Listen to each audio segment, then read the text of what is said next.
Hi, I'm Crystal. And I'm Karen. And you're listening to the Rom-Com Detectives.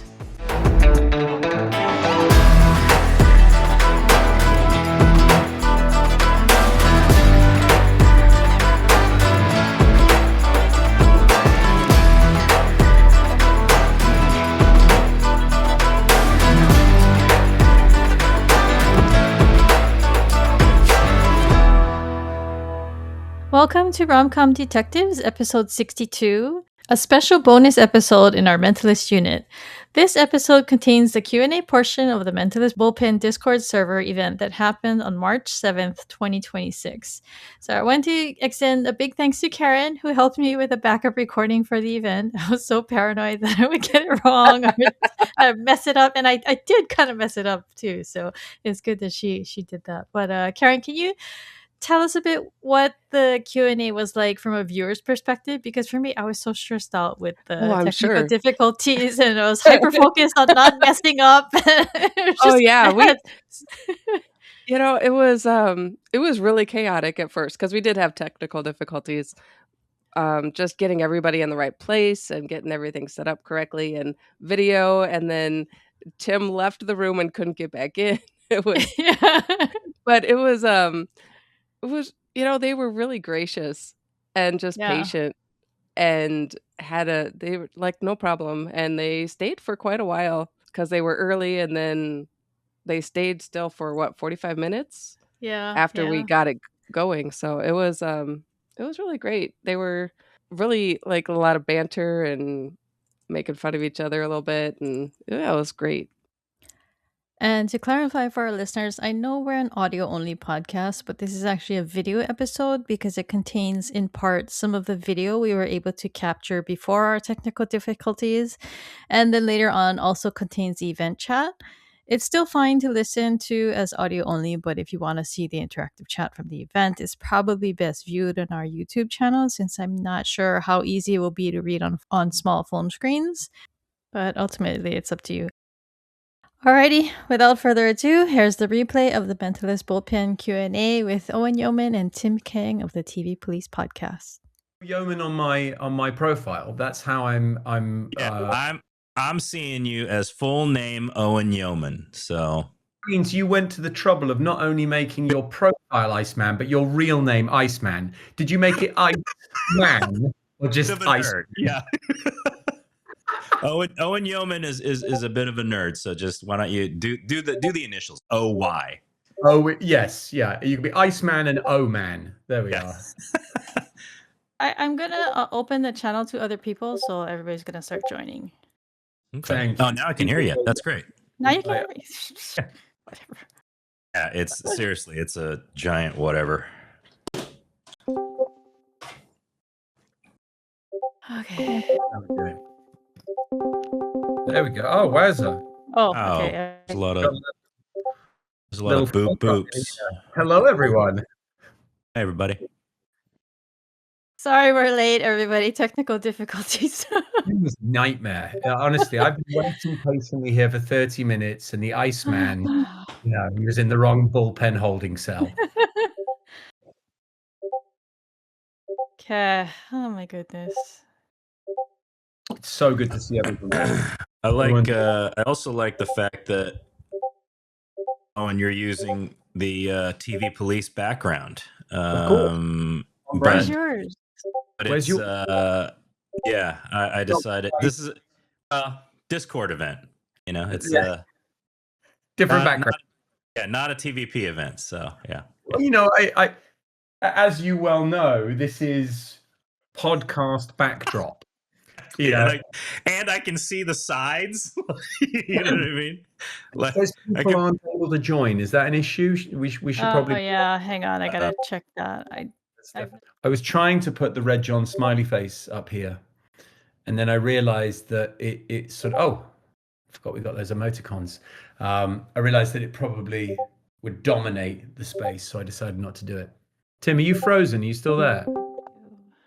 Did we lose Tim? I don't know. Hang on. He's frozen like the Iceman. Oh yeah, Tim is frozen. I'd say this was going pretty well, wouldn't Yeah, this is you? What's the cherry Coke emoji? Is that not suitable for I'm work? not gonna say it out loud. You're not going to say that on the server. I remember you mentioning that. I see someone's already put the cherry cola emoji in there, but maybe I should get filled in on what that means offline. Yeah, I think so. Okay, very good. Okay, so have more people been joining? So how many of you folks are here from the Bullpen regular Discord server? Is there quite a lot of faithfuls here, Crystal? Yeah. I brought all of my drinking receptacles, you'll be pleased to know. Oh my god. Extra big drinking mug. I have my teacup. I practically live here. That's amazing. It's a lot of fun. I think I'd join more if I could understand how to log in. Well, since we're waiting for Tim, you can upload your profile picture if you want. I mean, I don't want to do anything that might log me out. That's true. You know what I mean? It's too clever. Right now, I'm happy to acknowledge that Tim has a way cooler name than me. And does he have a really cool picture as well? He has Iceman from Top Gun. Of course he does. I love that. Good man. Okay, wait. How do I? What's level Cho? Yeah, I've been here for a while. I've made it to level Cho. Is that a really high ranking? Sorry, what? What do you? I was just reading some of the comments, and Fem had said, "Yeah, I've been here for a while. Made it to level Cho." Oh, yeah. There's different ranks and stuff. Oh, interesting. Okay, man, I've got a lot of research to do. Okay, he can't get back in because the channel's full.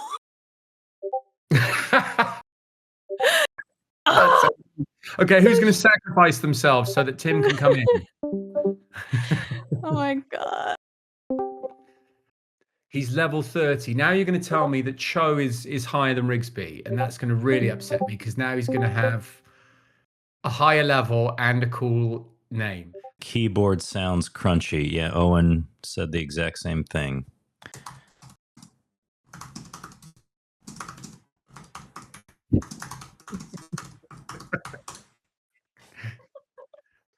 Well, we've lost video, which may or may not be a good or a bad thing, but I'm very happy to hang out here. We seem to have a good number of folks, or certainly more folks than we've had in here in the other servers. Should we just try and hey everyone, should we try and give it a go here? Everyone can hear, it seems, except for Tim, which is ironic because Tim has the largest headphones out of all of us. Donuts, you hate my crunchy keyboard. Everybody hates my crunchy keyboard. Wow. Okay. Yeah, you guys are all not. That's me for sure, Melissa. That's amazing. Hey, can you guys hear me? Yeah, yes. I can hear you. Now I can hear you guys. Okay, so I'm gonna just get started. I'll just do this. Yeah, just let's. Yeah, exactly. Let's go. I can only hear you though. Oh, okay. Yeah, I can't hear Owen, so it's all good. Whatever. Whatever. Can you hear me now? You can relay Owen's. I can hear you, Owen. So thank you. Yeah, you can relay Owen's comments to me, or Owen can type. Okay. All right. I'm so sorry for all of this. Oh my god. That's Discord. We all made it, so yeah. We're here. All right. Badge, yes. Okay, so there's not going to be we're not going to enforce any spoiler policy for the event, so discussion can cover anything in any of the seasons. On behalf of the Mentalist Bullpen family, thank you very much to Owen and Tim for showing up for this, even though we're having so many technical difficulties. Always. But I wrote down, we're so happy to see you, but we're so happy to hear you. But yeah, so first things first, we want to congratulate you both on finishing season 1. It's a huge accomplishment, and I know we're all really looking forward to hearing and seeing your season finale next Tuesday. But to start us off, can you give us some background on how this all came about? Because a year ago, our fandom was really just happy to hear from you guys during the AMAs, and now you're giving us and it's really amazing. But we've been dying to know like what got you to take on this huge commitment, because it's 151 episodes and you're only 23 in. So what made you finally take the plunge and say, let's do this now? Owen, you wanna yeah, Owen and I've been thinking about doing this for a while. And I think, we would check in with each other maybe once a year, and he would suggest, hey, what about doing something like, TV Police, and say, oh, that's a great idea, let's do that. And then I wouldn't hear from him for like 6 months, and then we check in again, and we just kind of, that was sort of the pattern for a while, and finally, I think just this last time, it was just like a few months ago, last summer, I would say, did our thing again, and approached to say, yeah, it's a great idea, but you know what, you just have to do it. No matter what, just we'll use our iPhones and just do it. And finally, we found a server, a podcast platform that we could use, and it was pretty simple to use, and it kind of made our job a little bit easier. And we just jumped in, and we finally, after probably, gosh, what is it, Owen, 10 years, we finally actually did it. And you can tell, especially from the first episode till now, we're starting to get kind of the swing of it here a little bit. So, but yeah, that was the long and the short of it. I think the main motivation for us was just the realization that the show was still so beloved internationally, and there wasn't really a year that went by where people hadn't been reaching out to us, telling us what a big part of their lives the show was. Should I log out and log back in again? Because I think it's quite challenging to do this, Crystal, without Tim Yeah, and I you can. Yeah, each you can other. try that. Yeah. Okay, I'll try that. Let's just see if that works. How about now, Tim? Can you hear me now? I can hear you now. What'd you do? I turned it off again. Oh, the old standby tech support trick. Turn it on and turn it off. Yeah, the IT the IT approach. Turn it off and turn it on again. So no, I was just agreeing entirely with what you said, mate. Which was and then just adding that we were very aware that there was still a very active, engaged global community for the show, and we felt that I guess not a responsibility, but also just excitement at the possibility of connecting with those folks who had made this show what it was. You guys, your love and support of this show has been such a big thing. And in the 10-year anniversary of our finale, we thought that this was the perfect time to do it. But to Tim's point, it just really boiled down to us saying, let's just do it. This is going to be a wonderful opportunity for us to just revisit the most beloved show. It's also regaining a lot of traction on different platforms. I know that The Mentalist is now back on Netflix in the UK, in Brazil, in other Latin American territories, in a number of countries. I think France, I want to say, Germany, Sweden. And I think we were the number 6 show in the world on Netflix this last week, which is just phenomenal. Norway, Argentina, I'm seeing in the chat here. So we're just floored by the continued love for it, and the fact that people are discovering it anew. I think that's really Irish Netflix too. Big hello to all my Irish friends out there. So yeah, it's really just felt like a passion project that we're really, really glad that we're having the opportunity to do. Love you guys. Okay, so we're gonna do some questions that were submitted to us. So the first one is from Sasha.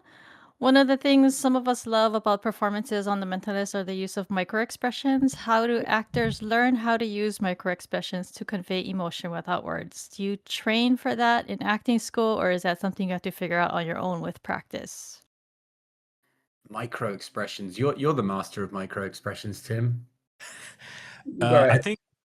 I think micro expressions. I don't know. That's a way to put it. I think as from an actor's point of view, it really boils down to, and Owen and I both have conservatory training, and when you learn from a theater standpoint, we learn sort of how to be a little bit more big, so we can convey those emotions, or those expressions, I should say, to the cheap seats, the seats in the back, in a house.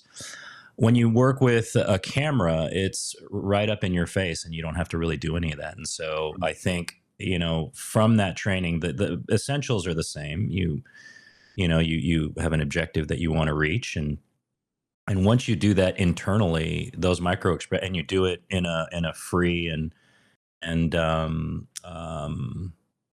open way, those micro expressions kind of just, they happen naturally because you are actually living that life. So that's a really long explanation for a fairly simple process. I know that in the beginning, we all kind of, and we've said this over and over on the podcast, is that, we were all of us were green starting out, and we all, to varying degrees, came with a bigger performance than maybe was needed at the time. And so we started to kind of bring it, all of us as a whole, we started to kind of bring it back. And I think, towards the end of season 1, we all kind of get into that place where these micro expressions to start doing their job. And so it's practice, it's repetition. I remember a great acting coach saying to me once that great acting is reacting. And when you have a talented ensemble that we were blessed with on the show, it's very easy to just allow those things to not require any acting. So when Tim is in show mode and does something particularly deadpan, or, if I'm just allowing myself to react to that sort of expression or that moment is very sincere and very real, because it's hard not to just organically react to those moments. So yeah, I think there's an awful lot of us in there as well, and as the show went on, I think the writers began to enfranchise that more. I think also one other thing that maybe everybody can relate to in terms of this sort of acting question that you guys posed is, we've all had pictures taken of us, and people say, you need to smile with your eyes, right? There's a way to smile. That's a micro expression, essentially, right? Your face might be blank, but your eyes are saying, and there's this sort of cliche in acting, is that the eyes are the window to the soul. And that's kind of what that is. So yeah, if you can convey it through your eyes, that's the micro expression, quote unquote. Mising, yes. Mising, yes. Okay, so next question. This one is from FBB. There's two separate ones. The first one is for Tim. Like, during his Reddit AMA, Owen told us about plastering your trailer with his headshots. Did you ever get back at him for this? And also, the next question for Owen is, you told us a similar story about doing this with your bearskin PETA photos. Did you do this to him twice? No, I think it was once, wasn't it? It was like it was your birthday, I want to say, and I think it was a mixture, a mashup of my headshot along with some of my PETA stuff. I also dropped that PETA commercial on your screensaver a few times when you were in Canada, didn't I? That was, I have to say that was one of the funniest things, and that was pretty early on. Like, Owen and I were just starting to kind of get to know each other, and all of a sudden, I have that's how quickly Owen and I just hit a stride, and before I knew it, his face is all over my trailer, and I have to say that was one of the funniest things. Was right from the get-go. Someone in chat says that Tim's birthday is coming up, so Owen has to warm up his Xerox. Yeah, right. Headshots right here. I'm heading over to it right now. Okay, so this question is for Tim. We have a small but dedicated subgroup of X-Files fans in the Bullpen, so our question for you is, what are your top 3 X-Files episodes? Oh gosh, that's a great question, because I am a huge X-Files fan. I'd have to say there's an episode with one of our guest stars, Owen. Remember, what was his name? He played Marshall Exley. Is it the Unnatural, the baseball one? Natural. That's really, that one. I love that episode. Let's see what else. There's a few. Movies are great. The first movie was great. Really fun. And I'm trying to think of one episode. They're also really good. Do you prefer the comedy ones or the myth arc ones? I like both. I mean, The Unnatural is more of a comedy one, right? There's a lot of comedic moments in that one. But I love the alien mythology of that as well. Which is why I like the first, which is why I love the first movie. The first movie was great for that. I think it's also an Um, interesting tonal comparison to our show. I think, Gillian and David Duchovny, they were so adept at being able to bring both dramatic and lighter touches. I'm a massive Duchovny fan. I thought he was great in Californication as well. And, he has a similar quality to Simon in his ease, his ability to be able to sort of seamlessly go from the lighter subject material to the more dramatic subject material. And that was something I always appreciated about our show. And I think it makes a lot of sense that there are a lot of X-File devotees who are also Mentalist fans, because I think tonally there's a very similar dramedy thing that yeah, the dramedy uh, thing, which decade seems earlier. sure, which seems, something that we're more used to now. But I think that back then it was an emerging genre blend. Yeah. I just have a quick question. Maybe we can see it, and maybe it'll jog my memory. What was your favorite? Whoever posed that question, was your favorite X-Files episode? Oh, that was actually something that I just wrote in, just on behalf Oh, of everybody else. what's yours then? What's yours Your then, favorite? Crystal? I love the unnatural. I like Arcadia, the one where Arcadia they is go great. to the Actually, that's the other one that I really love. That's the funny one. Yeah. yeah, with Mulder in the pink shirt and everything. Hmm. And then Hollywood AD. I love that one. You know what? I wasn't a fan of that one, really. I Oh, mean, really? there were a few funny moments with the three of them all in the bathtub, all talking. You know what I Yeah, yeah, mean? Like yeah. talking what's going on. I mean, that was a pretty funny moment with Skinner. Also taking a bubble bath, but yeah, it didn't. I don't know. I think the main storyline, I was kind of like, all right, yeah. Okay, so this question is from Little Lady for Owen. You did turn Washington Spies. If you could star in another period piece, anytime, any place, who would you play and why? Oh gosh, that's a good question. I loved doing Turn because I love taking on characters that have a certain perspective that's very established. I think the minute that I finished, this was a funny story actually. The minute I finished The Mentalist, I think I mentioned this on the podcast. I said to my agent, I want to do something completely different, and I want to swing a sword and be on a horse. And then a few weeks later, I got a call to play Benedict Arnold. And when they pitched it to me, it was a really interesting one because they were like, you sort of find yourself as an actor saying, well, should I be concerned that someone's pitching me the role of America's greatest traitor? But the way that they actually laid it out was this was him in his prime as a sort of Tom Brady-esque, general who was really at the height of his power. And I love the idea of being able to maybe unpick that common sort of idea, or at least justify why it was he got to where he was. So those complicated and those misunderstood characters, I think, are always interested. I've always had a soft spot for Shakespeare. The Scottish play would be amazing to do any adaptation, modern sort of adaptation of Shakespeare. They're actually Baz Luhrmann is doing a Joan of Arc right now, which I Oh, think would be really? really interesting. And I know that's in very early stages. I think they just found their Joan, but I always get very excited when I see shows like that. I know that Game of Thrones is expanding its universe as well, and I think just the opportunity to play. A lot of people don't know I'm British, so a lot of opportunity to play something. I'm a history buff that feels like it's authentically part of my national past. That would be exciting as well. So if there are any roles that would allow me to do that, whether famous sort of British monarchs or kings of past, delve into some armor, do some medieval stuff, and swing another sword, that would be very exciting. Two of my top three movies are Baz Luhrmann movies, so that would be pretty amazing. I think he would have an amazing take on that. I'm really interested to see what that is going to be like, and well, hopefully even be in it. There we are. I'm manifesting it right now.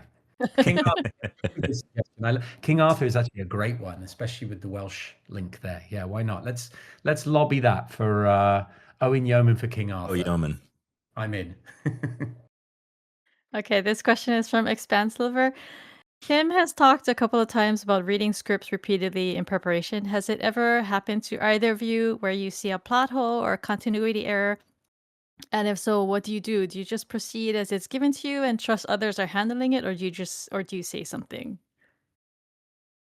I've always mentioned it. I've had a pretty good relationship with our writing staff, and even beyond the Mentalist. Just really, if I do a play, or if I don't understand something, I always throw up questions to the writer or to the director, and go there. Now, I think there are, and by the nature of television, to bring it back to the Mentalist, it's a factory. We pump out these episodes, and we don't really have time. So what ends up happening is the writer, in cooperation with the director and yourself, you go in there and you put whatever band-aid you can, potentially, to fix that plot hole, or whatever doesn't make sense. But sometimes you just gotta go with it and hope nobody notices. And sometimes it works and sometimes it doesn't. But we don't have a whole lot of time to kind of mess with and tinker with anything like that. Unfortunately, you also kind of have to be the steward of your own character on a long-running show like this, right, Tim? Because the directors become like week to week, and a lot of the directors who aren't our in-house directors, our EP directors, they're sort of playing catch up as well, because no one is going to come into a show and say, right, so I finished 147 episodes, so you have to kind of fill in those blanks. And sometimes there will be moments where they'll say, I'd like you to do this, and you'll say, well, 2 episodes ago my character was actually established as doing this. That might not be a great way to go. So I think the best way forward is always a collaboration, and everyone is always working towards trying to make the best possible show.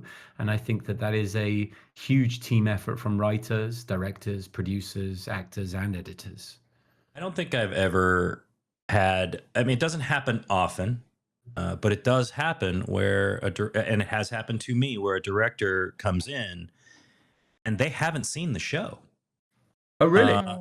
Yeah, or at least their direction that they are giving me indicates that they haven't seen the show. Whether they have, maybe they didn't see much of Cho in the one episode that they watched. Maybe that's I'm going to give them the benefit of the doubt. But they give me direction where it's like, yeah, I think Joe, Agent Joe. I think Cho should laugh out loud and make a fuss. And I'm like, wow, you really don't know Joe very well. So it has happened. Wow. So does that change like your perception of that person going forward? Of course. And you started off the question with, the preparation of it, and reading things over and over, and it's that kind of indicates to me that they haven't necessarily done the preparation, right? Yeah, to be directing this episode, or to be directing us, as characters, as actors in this show. Or you get those wonderful directors who do know the show but try and put their spin on it. We talked a lot about how the show had become a brand, and it was like, this is the Mentalist, and this is what a Mentalist episode looks like. Now, we had very talented directors like David Barrett, for example, who would come in and he would try and stretch the possibilities of what that could be. He was a very musically oriented director. So for him, he was like, how about we start this episode with a Rihanna song? To which our kind of default position was, well, that's not usually the kind of vibe that the show has. But a talented director like Dave, who also does know the show, knows how much he can put his own stamp on it, but still stay within the lane of it being a Mentalist episode. Okay, so this question is from Hoji. Was there any guest or recurring guest on the show that you would have liked to see more of? Oh, you wanna hit that one? I think Tim and I both had a soft spot for the actors who played some of the love interests. Gillian Bark, who played Sarah, I thought had a very difficult task, because you knew that she was always going to be just the sort of the distraction from the main love story of Van Pelt and Rigsby. But she was a wonderful actress, a wonderful human being, and we had a lot of fun playing a very awkward arc where Rigsby's having his baby. So I enjoyed her. She had a great comic sensibility. Really enjoyed working with Eric Winter. He was we affectionately referred to him as the third most handsome man on the Mentalist. Um, and I think I may have a sneaking suspicion of who Tim would have liked to have seen some more of. Who would that be? Samira, right? Yeah, there you go. Yeah, we've mentioned that before. My only other hope or wish for it was I wished we had a chance to work with some of the guests that that came on the show. It just sometimes it occurred where they only worked with Simon and Robin. And in this particular case, which is Malcolm McDowell, I would have loved to have traded some lines with him. Legend as he is, and but Cho had 0 scenes with his character, and that's kind of more along the lines of certainly. We've had a lot of great guest stars, and any one of them, to continue to do another episode with them and have them recur would be great. Malcolm McDowell was one that stands out in my mind. Bradley Whitford as well for me. Like I know he was another decoy Red John, but that I remember working. I was at the mall on the day Bradley was shooting his scenes, but I think I see. This is the other thing where I think Cho runs in and Crystal, you can correct me if I'm wrong. Cho runs in and Bradley Whitford's already dead. Like, is that yeah, I think that's where we both came in. We were like picking up the slack. In, and it's the aftermath. So I literally just introduced myself, and that's it. There's no actual acting with him, So Agent Joe, on the other hand, had tons of scenes. Okay, this question is from Donuts. I love thinking about the what ifs that a series might have taken. Can you talk about any major plot lines that A, you would have liked to see explored, or B, were considered and dropped for whatever reason? Yeah, that's a good question. Do you want me to start that one, Tim? Yeah, go for it. So I know that there are a few that were probably one of the most compelling was and I feel like I can maybe talk about this many years on, was there was a discussion about whether Jane could have been Red John. And I don't know how earnest that discussion became, but that would have been an intriguing way to go. I think ultimately they made the right decision by not making it Jane, because that would have robbed him of an awful lot of the sympathy and empathy that he built up so beautifully in that role.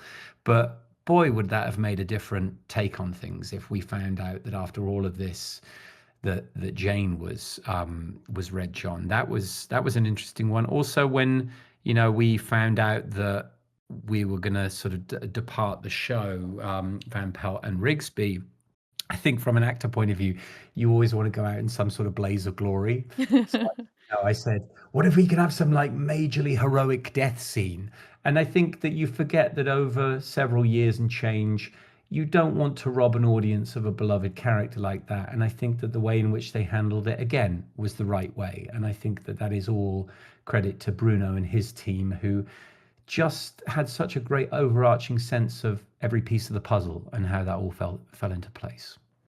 I think on a general note, Owen and I have mentioned this before, is some of the backstory, and I think we mentioned it in the Red-Handed TVP episode with Erica, was we gave sort of short shrift to a lot of our background foibles or quirks. Mentioning, Cho's substance abuse or substance addiction, and Rigsby's biker background and sort of criminal background.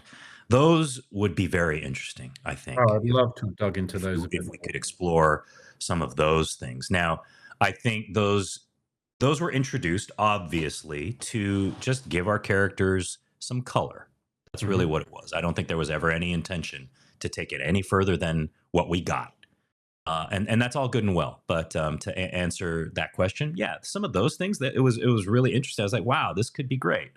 And we didn't get an opportunity to. So if we ever have another chance, that would be something that would be nice to explore. Okay, so on that related note, since you talked about Cho's background, so your profile picture is Iceman from Top Gun.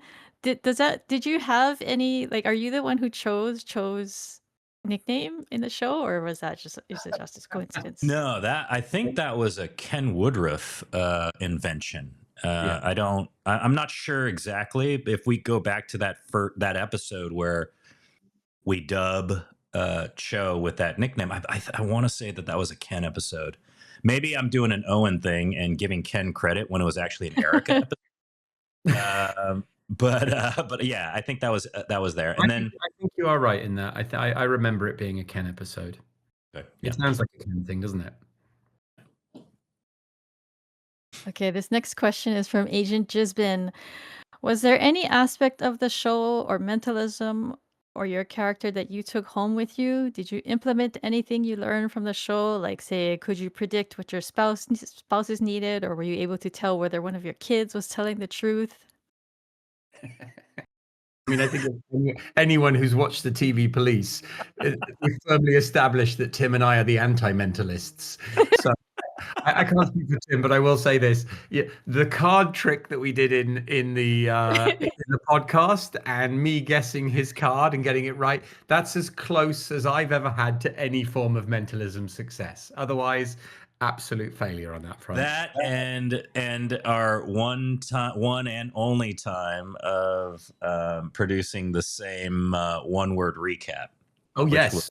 Which was meta. Meta. Yeah. So, Tim, where did you get those cards?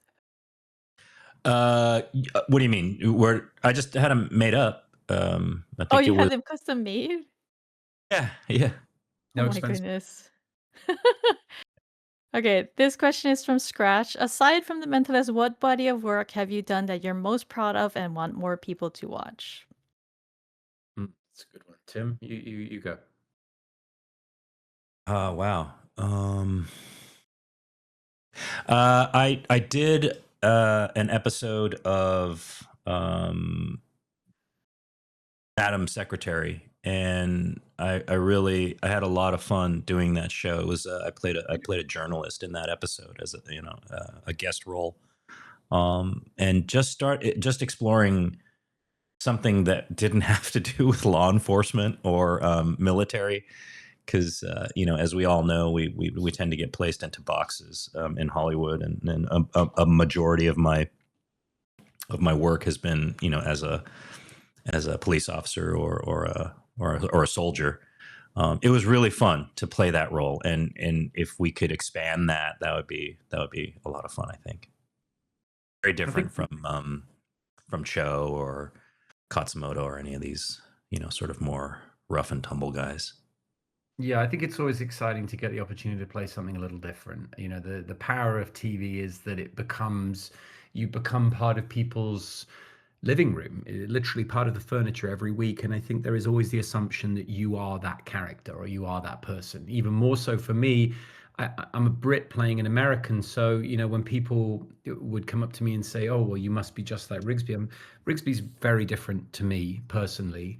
Turn Washington Spies is probably a great example of something that I was really proud of. It was very, very different, a very conscious decision to play something that felt what I always described as like theater for TV.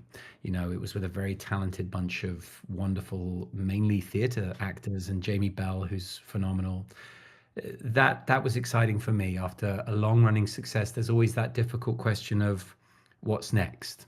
So for me, it was about trying to find something that can make people have pause and go, oh, he's much more than Rigsby. I've got a little stint coming up on Matlock, and I play a character that has a lot of comedy in there. And I really, really I came over to America mainly to pursue comedy, and I hadn't had much chance to do it. I had a little chance with Rigsby, but any chance I get to flex the comedic muscle, that's always fun too. Yeah, agreed. Okay, this question is from Amy. How do you, as an actor, keep track of your character's emotional journey in an episode when filming scenes that are out of order? Do you do anything to prepare or keep yourself organized? Yeah, that's a good question. I mean, I think Tim and I have both come from a very academic approach to things. So we like to read and reread our scripts. I like to break down a script. It's a very drama school approach. So I go through and I earmark my script, and I will scene by scene work out what my emotional through line is for the whole episode. And then I'll break down those sort of through lines into smaller bite-sized scene chunks. So at any given moment, I can remind myself what is the super objective of the episode here, what the journey is, and then when we get into the smaller but bite-sized scenes, those become a means to an end. That gives it a bit more emotional clarity, but it is confusing. There are days where you're like, wait, have I already done that bit, or where am I in this journey? You have to remind yourself, and that's where someone like Cheryl Starbuck, who we had on the podcast, our continuity person, was just phenomenal, because she could say, look, this is where you have been, and this is where you're going. I think if you, once, to kind of piggyback on what Owen just said, once you work through an episode or a film in that case, you work through that script and you map that out, it actually becomes, and you do it, and you know the script well enough, it actually becomes not that difficult to keep things in order. I remember I had a small part in a movie when I was just starting out back in New York, and I remember the star had to start with the climax of the movie. Like day one of filming was the absolute climax, where she's bawling and just losing it. And that was a real world example to me, for the first time, that I witnessed, of shooting things out of order. And I was kind of like, wow, that's pretty neat. We're starting with the ending, and then we're going to build up to that. Now, that obviously takes some, meticulous sort of engineering, because, and I think, if I remember correctly, there were various levels to that climax. There was, the really waterworks, where it was just, the tears are flowing, and then there was something that was a little bit more subdued, and so that you have some options when you come to the edit. So things may change during the shooting of the body of the movie, so that if you only have one option at the end, then you're kind of stuck. So I do remember the director requesting a few different endings for that, and that's just part of the craft, and I think that's part of the fun, for an actor to be like, okay, yeah, should we, bring it back 80%, bring it back 20%, and we give a few different options, and go from there. And that's what I actually, at the end of the day, really loved about doing camera work. Theater is a whole nother thing, and we have the energy from the audience and everything else, and I love theater for what that is as well. But yeah, there are some things about camera acting that's also really, really fun. So this question is to Owen from Kat. Are you looking forward to watching the season 6 and 7 episodes you weren't in? And are you familiar with what happened before you came back for the finale? Yes, I did my homework. It was a lovely it was a lovely way to really put the icing on the cake. We'd always known that there would probably be that moment where Jane and Lisbon would get together. I think certainly in the latter season. So to be part of that and sharing that was lovely. It was strange, sort of on a personal note, because I'd left and gone off to do American Sniper with Clint Eastwood. I had my head shaved for the role, and then I came back as Rigsby with Oh, a nice. that's fine. And I also had it shaved from a practical standpoint, because I had just started doing turn and I was needing to wear wigs. So it was, listen, I think over 6, 7 years, that's a family, and any opportunity you have to rejoin that family, especially a very happy family, it is a very welcome opportunity, and I would welcome it again. These folks were a massive, almost a decade of our professional lives. You don't get the opportunity to do that, even less these days, because shows are just getting shorter and shorter. On that related note, so this is a question from Julie for Tim. Do you think Cho really saw Jane and Lisbon as sibling-like, as he said, or did he just pretend not to notice their chemistry to stay out of it? For me to play my character, I think I believe that Cho was oblivious to that, and I think that lends to the comedy of that moment, is that he's this sort of pretty sharp guy, pretty incisive individual, and to miss something, and it happens all the time in real life, right? We miss things that are sort of right under our nose, and I think that was a very human sort of trait that they engineered into that script. So yeah, I would yeah. say also And it's so funny too because he saw right through Rigsby and Van Pelt. He knew everything they were doing. Well, I also with that, and I think to justify that in my mind is that Rigsby's his best friend. Yeah, And we view things slightly differently from that. Jane and Lisbon, both of them always kind of kept the rest of the team at arm's length. Yes. To a degree. So we're not going to know some of the detailed kind of things like that, like that brother sister, Cho doesn't notice it. But with Rigsby and Van Pelt, oh, he's tracking it. Absolutely. In fact, they talk about it probably, Rigsby. They're also probably worse at hiding it, and I think that in defense of Cho, I think there was a conscious shift from an original idea.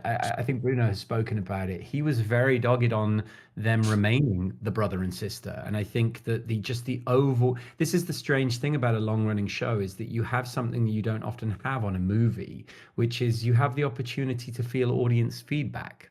And so you can make slight adjustments season over season. And I think there was such an overwhelming demand for them to take that relationship to a romantic place that in the first few seasons, I don't feel like that was Bruno's intent. And then as it came towards the end, it just became inevitable that was the closure it needed. Like Mulder and Scully. Yeah. Okay, so this question is from everyone. You guys seem to be, like the rest of us, big fans of the blooper reel. So can you tell us why there's only one, how we can start up a campaign to get more, and who do we need to beg to make that happen? Jimmy Gadd. I think Jimmy Gadd is the man with the plan there, right, Tim? Yeah, I think Jimmy could do a lot to get that sort of campaign going for sure. Love the bloopers. Love the bloopers. I'll be honest, I don't know why they went away so much as they became, I think, just a victim of shifts in technology. So as DVDs began to give more way to streaming, we lost things like box sets that would have season over season blooper reels. And I think that I'm not sure what the decision was. I always loved seeing, because it really humanizes it. And I know there's probably an absolute warehouse of footage right. So I've read that you guys got to see like a blooper reel at each of your rap parties. So they're out there though, right? They exist. I think so, right? Did we have a blooper reel every rap party? Yeah, absolutely. And I don't understand why. I mean, how easy would that have been for them to just take that blooper reel and pop it onto a DVD? I don't know why that was. Or put it on YouTube. Yeah, exactly. We'll make it a mission to try and track down some of these blooper reels and see if we can feature them in the podcast next season. Oh, everybody would love that, like so much. So I'm probably going to get in trouble for this one, but the Mentalist has a very active fan fiction community. Have you ever read any Mentalist fan fiction? And if not, would you consider doing it? I haven't. I haven't. No. Have you? No, I haven't. I would be afraid to. I think it's amazing when people like, and some of these worlds that get created are just so vivid and wild. I think that's the beauty of a show that touches people, is that it's everyone's own right to imagine where those characters could be, where they could go.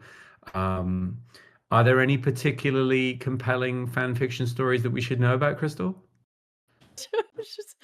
I mean, there's a lot. There's thousands out there. So, I but can I can I'm hear definitely in your trouble in the smile. chat. Yeah, yeah. Oh my god, people are spamming the chat now. Okay. There's nothing. That means there's something. There's Yeah. definitely. Exactly. Okay, so a lot of us, I'll try to wrap things up because I have something I wanted to spring on you guys too. So, Okay. um, a lot of us here in the bullpen and on the subreddit have watched the show many times to the point where you could say that we study Jane and Lisbon and the team. So now that you both have had a chance to watch, not as busy working cast members, but as audience members, do you have a better understanding of why people rewatch the show so much? Yeah. Definitely. 100%. Yeah, I think, this is, and that's been one of the luxuries of us doing this podcast, probably an unexpected one. I knew that it would be a lot of fun. Tim and I have never really been out of touch. Tim has remained a very dear friend, and we didn't need the Mentalist to be that connective tissue.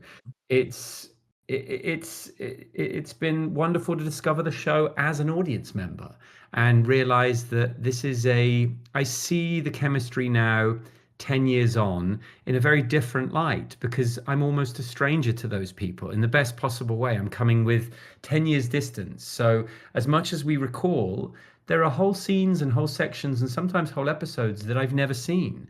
Just not because I didn't want to, but just because while we were filming it, it just wasn't possible. We were doing 2 or 3 episodes sometimes concurrently, and then you were moving straight on to the next thing. And then as an actor, you're always trying to fill your hiatus with another project. So it's lovely to have the time to reflect. I certainly understand the compelling nature of the show, and I had it already, but I have a renewed and increased appreciation of the talented folks who made up this ensemble around me. Yeah, and I think that for me, I'm definitely starting to see it as how I see some of my favorite shows. It is a comfort food. It is for me. X-Files. We already brought that up, and I think I've mentioned West Wing before. Those are my two sort of older shows, comfort food type shows, and I can see now that The Mentalist is that as well to a lot of people, and I see why, because a lot of the same qualities that I enjoy in X-Files and West Wing are present in The Mentalist, and I get it. I totally get it. Yeah, my 11-year-old, he's always asking if he can do his homework with the Mentalist on the background. Right. He's got a very bright future. What excellent. Right. Yeah. So now that you guys have a full season of your rewatch podcast behind you, what advice would you give to your pre-podcast self? Oh, goodness, so much advice. Don't use Discord for live events, for one. I mean, we already followed the advice, our pre selves. We already followed it, but yeah, honestly, the one then that we can apply this to a lot of other things in our lives is it's is to do it. Just do it. And I hate that I just quoted a Nike tagline, but just do them. Yeah, just do the thing. And really, there's nothing more than that. And for better or for worse, you will have. Yeah, thank you, everybody. That's I knew that was coming. I'm looking at a lot of Nike logos now. Yeah, but yeah, that would be the only piece.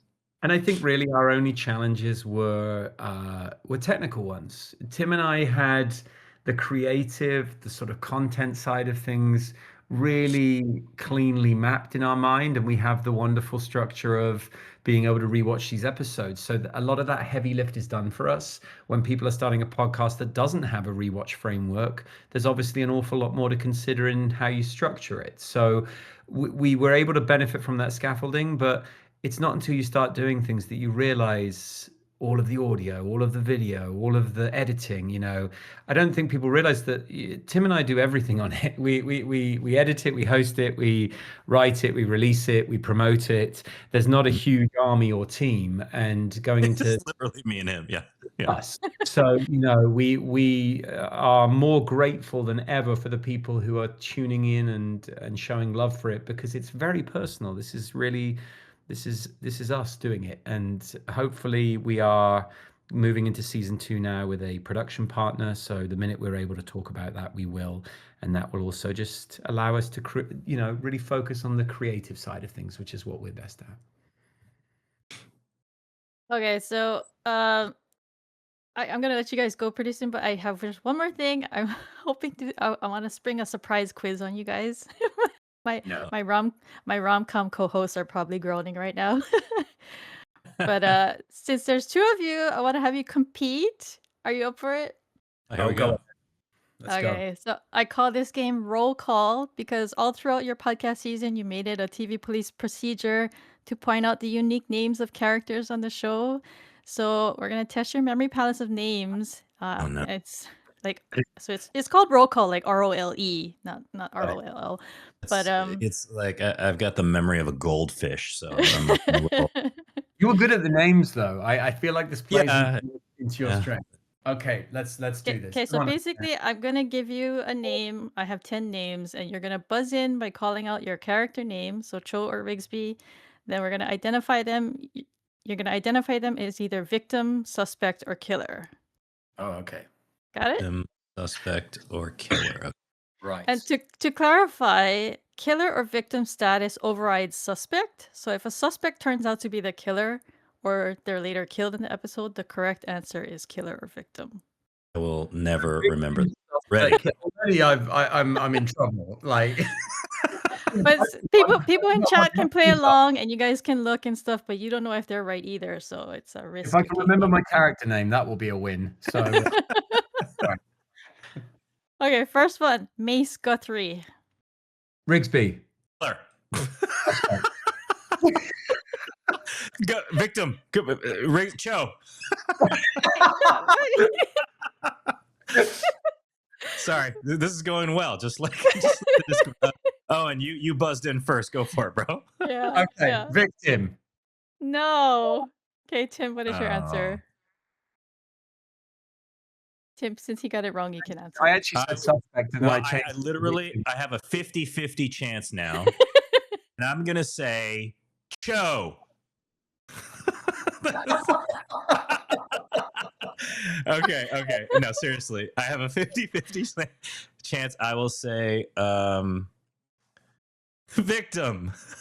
No, that's wrong. Suspect, right? He's a suspect. I'm kidding. Yeah. Okay. Number 2, Tommy Olds. Who? Oh, Rigsby. Yeah. He was the killer. I said no. That was mine. Come on. You did not say that. I buzzed in. Wait, I buzzed in. I know. Maybe there was a delay. Yeah. Okay. Go ahead. I actually heard Owen first. So. Yeah. Fine. No. Okay. All right. Well, that's it. Okay. Go ahead. What is your answer? Are you gonna answer it? Oh yeah. Oh, sorry. I thought I answered it. He was the killer. I got denied. He was the killer. There you go. Yeah, that's right. Okay, Yeah, so 1 point to Owen. Honestly, I think there's a delay with because I heard my voice before Owen's. So. Oh, okay.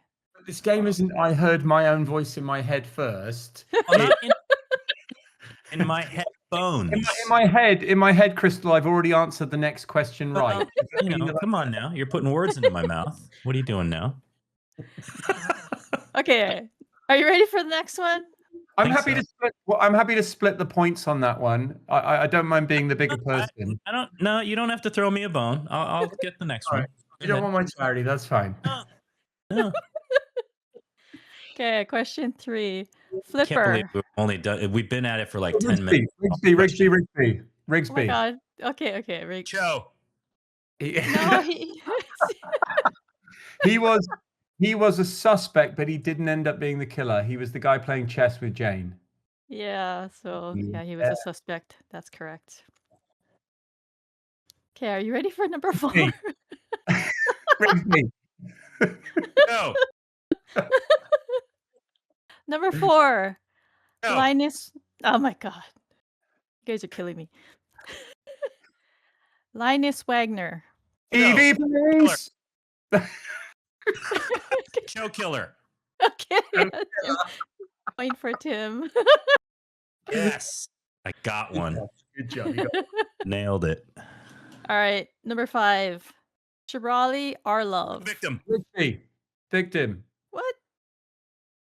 Okay, I heard Tim first, and it was he was didn't not. buzz in, He was, he just shouted victim. He didn't say Cho.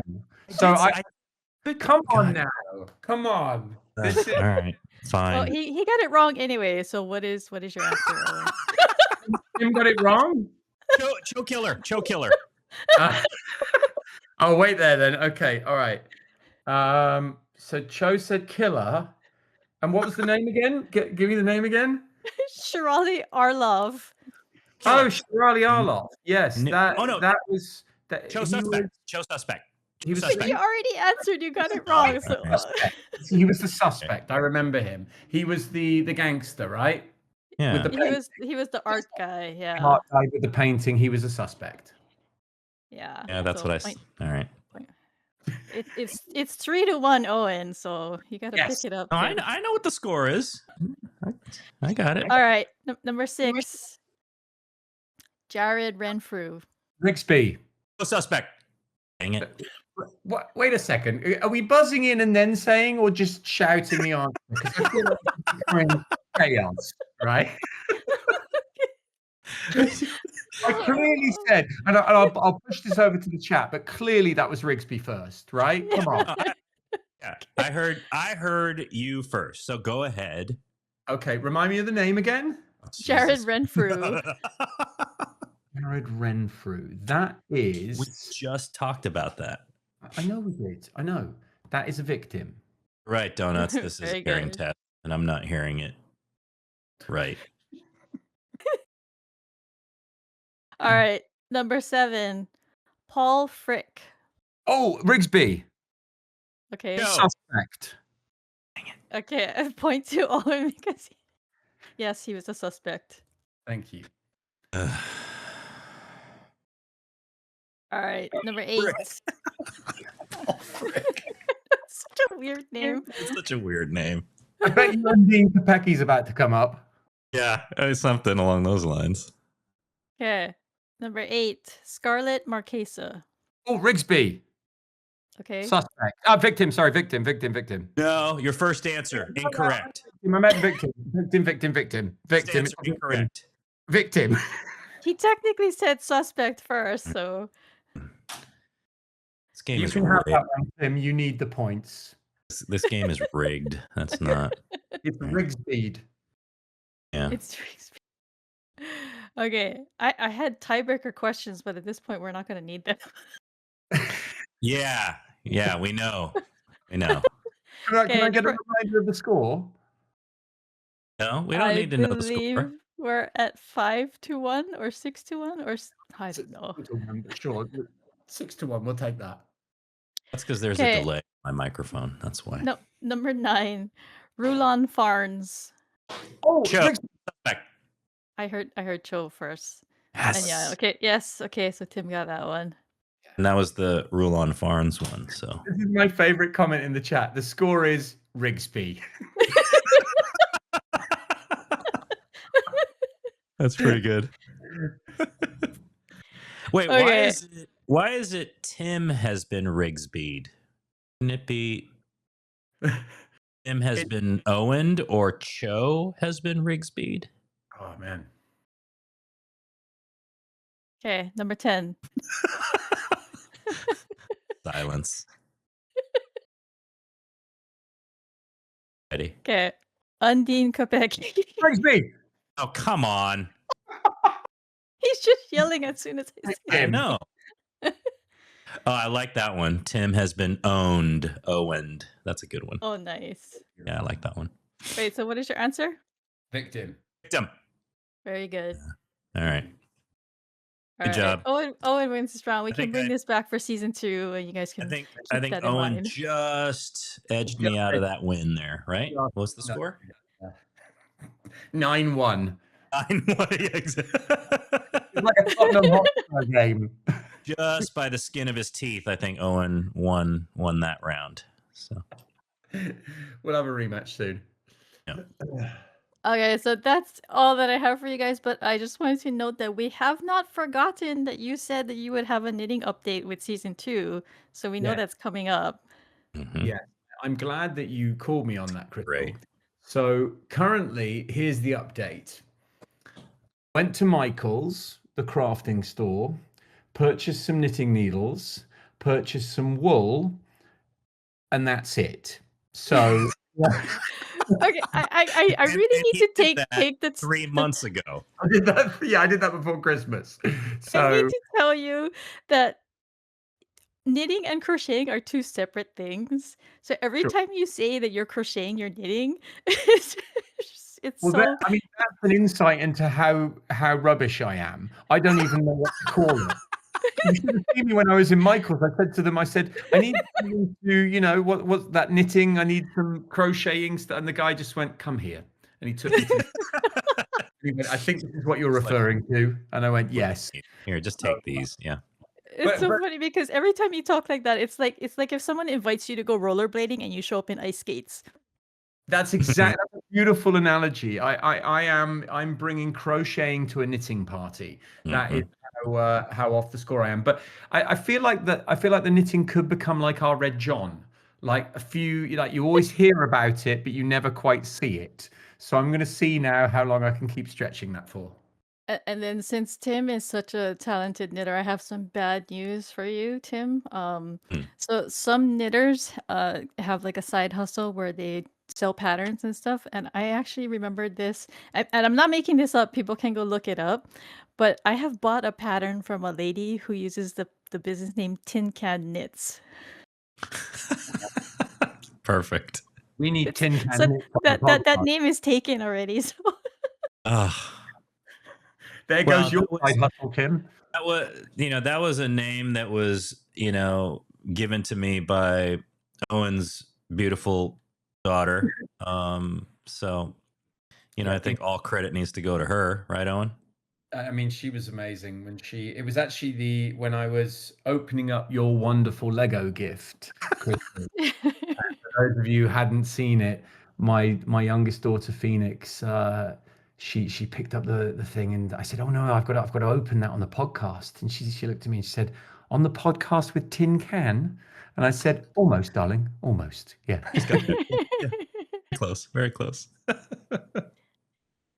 Well, I mean, that's all the questions I have for you guys. Thank you so much for coming and bearing with us with the technical difficulties. Yeah, no, we made it. And we're really looking forward to your guys' finale next week. So, as are we, and we hope we can come back and do another one of these because we've had a lot of fun. Thank you for all your support, guys. We love you. We appreciate you, and we're excited to see you all at the finale of TV Police. Okay, thank you. Thanks all. Bye. Bye. All right, thanks for listening to our Q&A replay with Owen Yeoman and Tim Kang of the TV Police. We hope you enjoyed it. Be sure to check them out at thetvpolice.com. Bye. Bye.